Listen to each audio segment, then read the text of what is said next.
Hey guys, it's Tony with Geek Designs, and today I'm back with another video.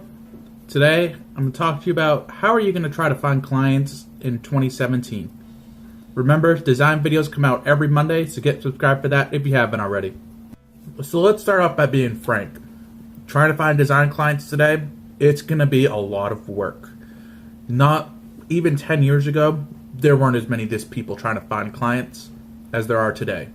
You are going to have to work your ass off and actually put your face to the grindstone to try to get clients. Now, I'm saying on this list there will not be Odesk, Freelancer, Guru, or any of those sites. That'll be a whole separate video of why I do not like those sites, why I suggest you do not use those sites.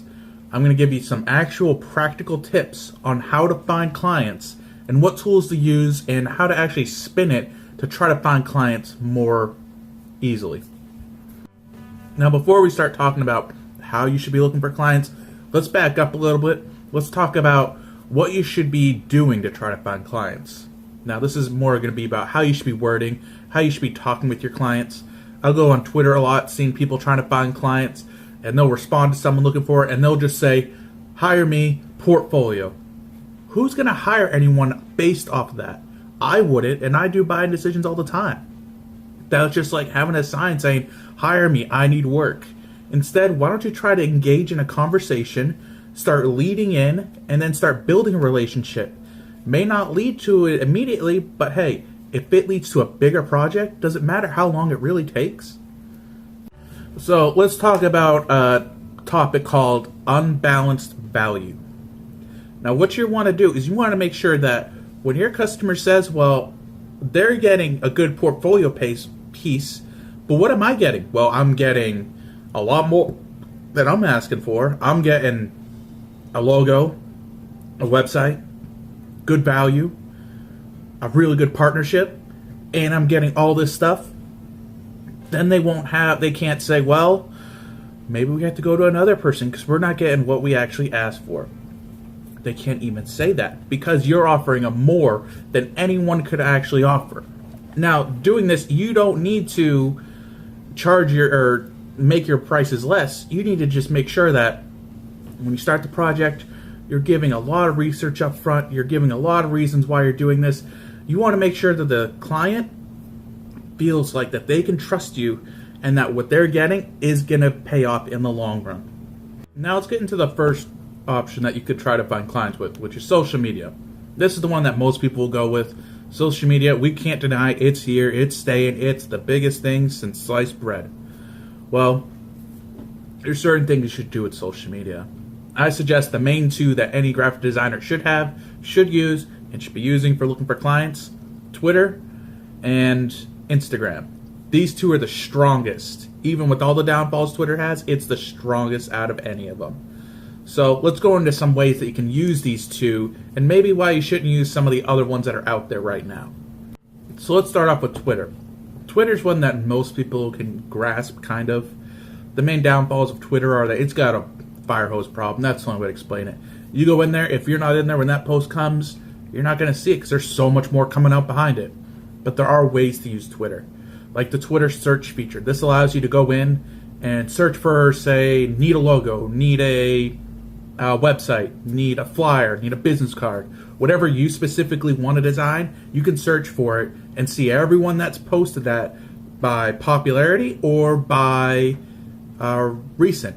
I go in by recent, I see, and I go through, comment, DM, whatever I need to do, get in touch with the person, and start a conversation. I don't say, hi, I can work, here's my portfolio, because that you get axed. You don't even get looked at. So I start a conversation. I say, hey, I'm willing to help. Let's start talking and see if I'm a good fit. Instead of saying, I work, here's my portfolio. I want to see if I'm a good fit with the person before I even show them my portfolio. Because if I know that I can't do that job, why should I even attempt it? Talk about Instagram. Instagram is probably one of the biggest platforms to date. It's so huge, I can't even explain it. But here's what's good about Instagram, is you can search by company name. So let's say you want to work with blue collar companies like electricians, plumbers, etc. You can search by those, or search by, say, if you're in Charlotte like I am, Charlotte plumbers. Search that. If someone put it in a hashtag, it'll come up in the feed as most recent. Then you look at them, look at their profile, look at their logo, look at their website, see how their overall marketing is. Make sure that when you contact someone that they actually need the damn work. That it's not someone that doesn't. You're wasting your time, their time, and you're ruining your reputation at the same time. So make sure that they need it.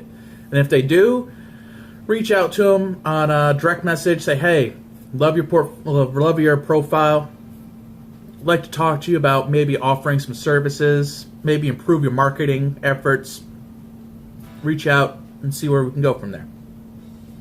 Start a conversation, remember? Start a conversation, lead in, then unbalanced value. These steps aren't going to go away. They're going to stay there. Just the method you're going to do is going to change.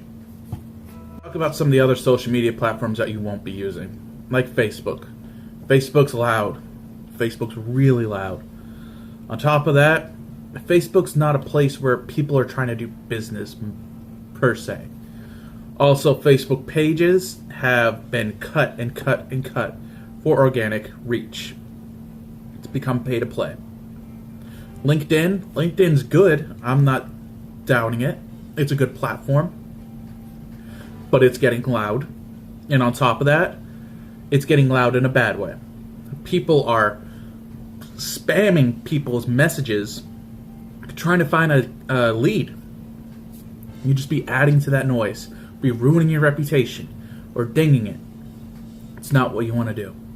So I say stick with Twitter, Instagram right now. Maybe try to explore with some other ones, see how it works for you. See if you can't get any growth from there. But that's what I suggest for social media. Now let's talk email. Email, I mean, I can hear you. Email, really? It is still relevant today. Email lists are the most powerful thing any company can have. If you don't have one, you need one. You need to reach out with companies, maybe do a little bit of research on a company that you want to work with. Find the person that you need to reach into the marketing department, the VP, the president, whoever makes that decision. Do a little research about the company, a little research about the person. Make it more personal, not just a copy, paste, send email. Make it more personal. They say, hey, Mark, I know that you went to this school. I went down to the school next to the street. I see that your company's been in business and does X work. I respect X work, but I did Y work. So make it personal. Make sure that when you're talking to the person, you're connecting with them. Last but not least, let's talk about cold call and client visits. Now, cold call, anyone can do. Client visits, you may or may not be able to do it depending where your client's located and where you're located. But these two are the most personal out of anything you could do to try to grab a client. Now, this is going to be tough for you. If you can do this, it'll work. If you can't, if you're not that type of person, maybe find someone who can do it for you. Or maybe really push heavy on the other two options. But this is where you need to be a salesperson. You need to make sure that, one, you're comfortable talking in front of people. Two, you know how to make people feel like they're the only one in the room. And three, you know how to close a deal. So what you want to do is you want to make it more personal. Walk up to their office and say, hey, I just want to talk for maybe 30 minutes about my services, how it could help your company, how it could make your company grow. I mean, that's what everyone wants. They want to grow. They want to make more sales. You need to know how to do that with design and how to make it merge with sales. And in between that's marketing. So this one may not work for everyone, but if you can make it work, go out and do it more than any of the others. Because honestly, as much as technology has helped us all, doing a nice personal visit goes a lot longer than a text or a DM or a phone call. I hope this video helped you guys. I hope you learned something about how to find clients in 2017. If I didn't explain anything well, just go down the comments down below and I'll get down there with you. Also, down in the description will be a written article about this that I wrote a couple of weeks ago. So maybe if you got tired of my voice, don't like my face, I understand. Go down there, read the article. Might go more in depth about some things. Check it out. Remember, design videos come out every Monday, so get subscribed for that if you haven't already. I'll see you guys in the next one. Bye.